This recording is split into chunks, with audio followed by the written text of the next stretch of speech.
Bâle, ses bateaux sur le Rhin, son architecture et ses musées, une carte postale bientôt regardée par des millions de téléspectateurs. La cité rhénane a la pression. Depuis quelques semaines, son cœur palpite aux couleurs de l'arc-en-ciel. La halle Saint-Jacques, le tram et même la Fondation Bayler ont enfilé le costume de l'Eurosong Contest. L'ESC comme on l'appelle ici. Une folle aventure qui a débuté il y a une année, à cet instant très précis. 200 yeah!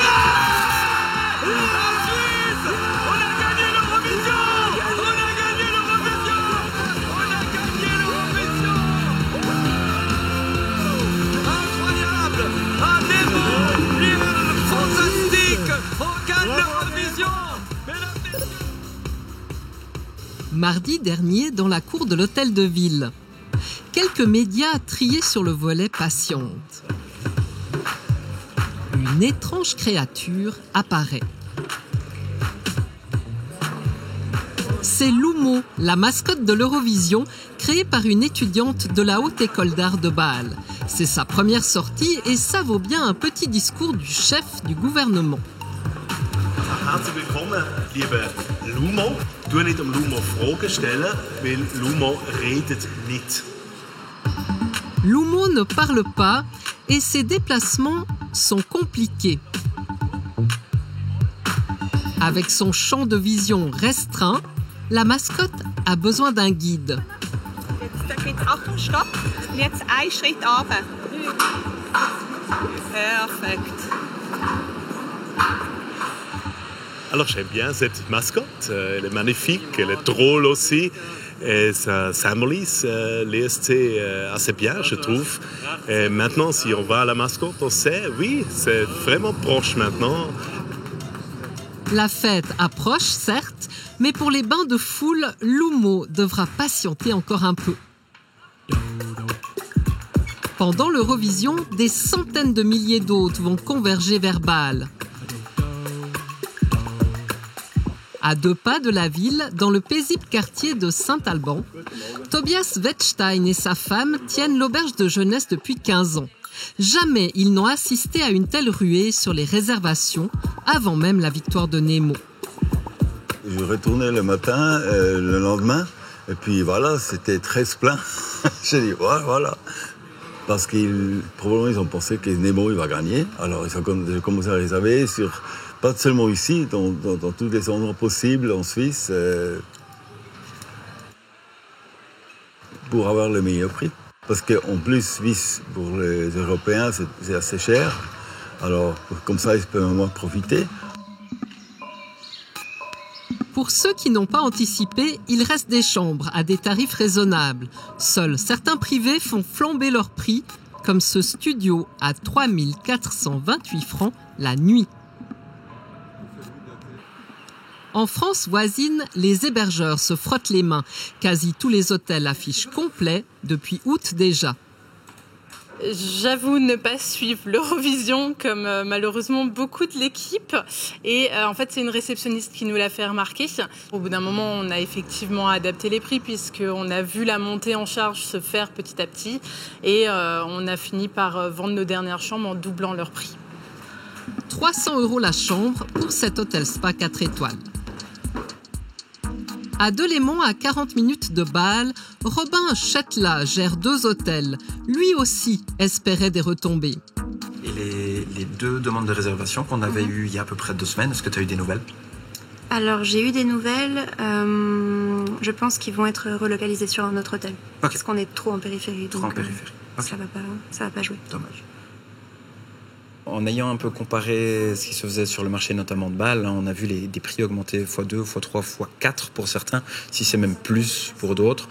Ce qui a été fait ici, c'est une augmentation qui était de l'ordre de entre 30 et 40%, qui était presque pour prendre le pouls et pouvoir absorber si une grande demande arrivait jusqu'à nous. Mais il faut se rendre à l'évidence, ça ne fonctionne pas. On a remarqué que les réservations étaient moindres que celles qui étaient espérées. Donc ça a été revu à la baisse pour être actuellement presque à un prix normal d'une semaine normale. Delémont trop éloigné de Bâle, mais aussi mal desservi. Les CFF ont interrompu la ligne pour des travaux. Le bus de remplacement rallonge le temps de trajet. Cela n'a pas dû aider les hôteliers. Au centre-ville de Bâle, Roland Heusler gère une boulangerie artisanale. Il est dans l'expectative. On espère voir beaucoup de visiteurs, que beaucoup de gens vont venir. On est impatient, mais on ne sait pas si les gens vont rester sur le site de l'Eurovision ou s'ils vont venir en ville. Ça, nous ne le savons pas. On a l'habitude avec le carnaval, il y a énormément de monde, donc on est prêt.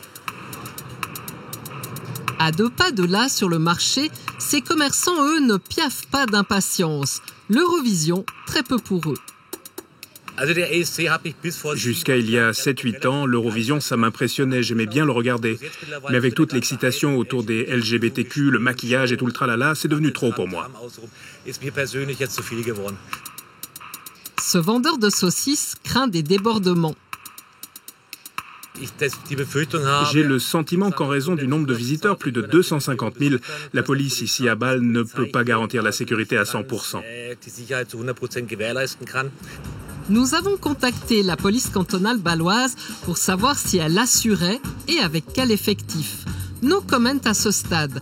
La police nous renvoie à sa conférence de presse qui se tiendra la semaine prochaine.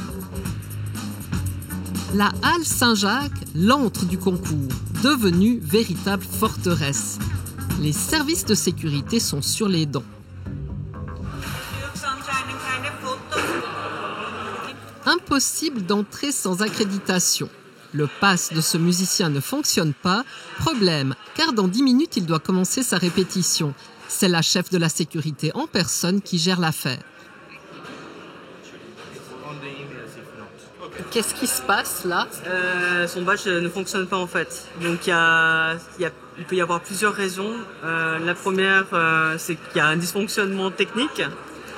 Et la deuxième, c'est ce qu'on est en train de voir. C'est tout est en ordre sur son profil. On a eu le support des forces publiques. Désolé, il y a quelqu'un qui m'appelle.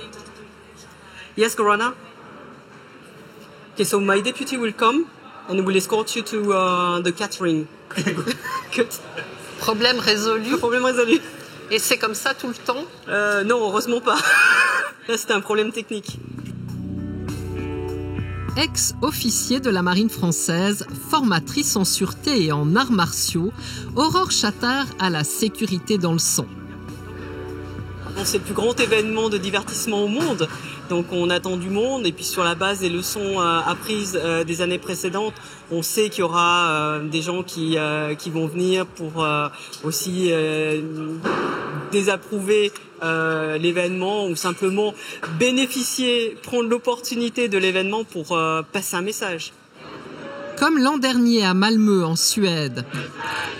Des manifestants pro-palestiniens délogés par les forces de l'ordre. Des actions similaires pourraient se produire à Bâle, vu la situation géopolitique. Autre risque, celui des agressions. Bâle brandit un chiffre choc, 15 000. 15 000 victimes potentielles d'agressions sexuelles durant l'Eurovision. Face à ce risque, des mesures, lignes téléphoniques, équipes de sensibilisation et des zones où s'abriter. Cette spécialiste des violences liées à l'orientation sexuelle co-dirige ce projet cantonal. Il y a environ un quart des personnes sont queer. Alors, il y a vraiment une augmentation des risques de subir de la violence, spécialement des violences contre les personnes queer. Beat John dirige l'aide aux victimes à Bâle. Durant l'Eurovision, 25 porteurs de gilets roses comme lui se relayeront 24 heures sur 24. C'est très important qu'on me voit. Et on me voit avec ce couleur. Cela veut dire je suis prêt pour aider.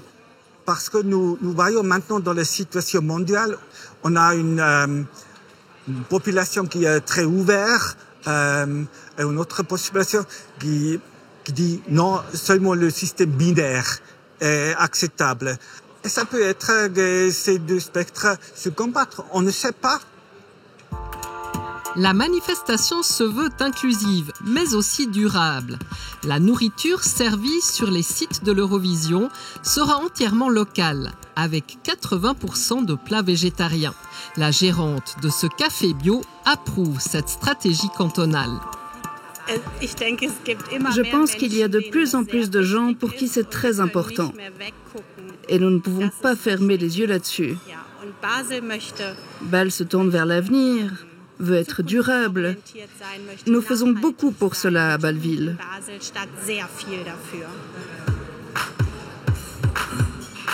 Mais l'Eurovision, c'est avant tout un spectacle hors norme. Surenchère de lumière, débauche, d'effets spéciaux. Il faut en mettre plein la vue.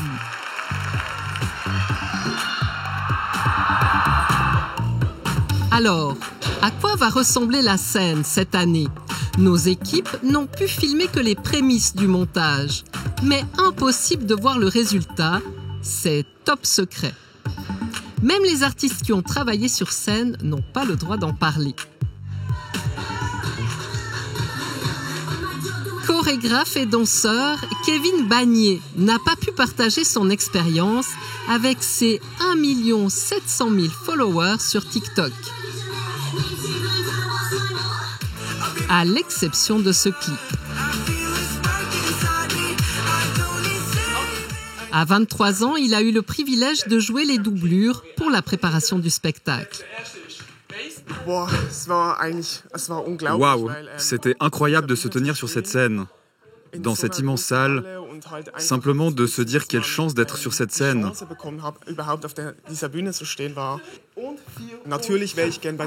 Bien sûr, j'aurais voulu participer au spectacle en direct, mais ok pour moi.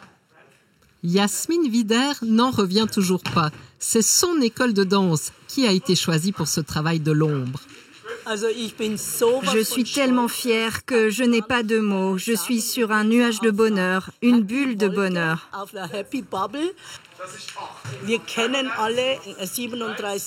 On connaît tout des 37 délégations. Nous connaissons chaque chanson, chaque mouvement. On sait tout le travail qu'il y a derrière. On leur souhaite bonne chance et autant de plaisir que nous avons eu.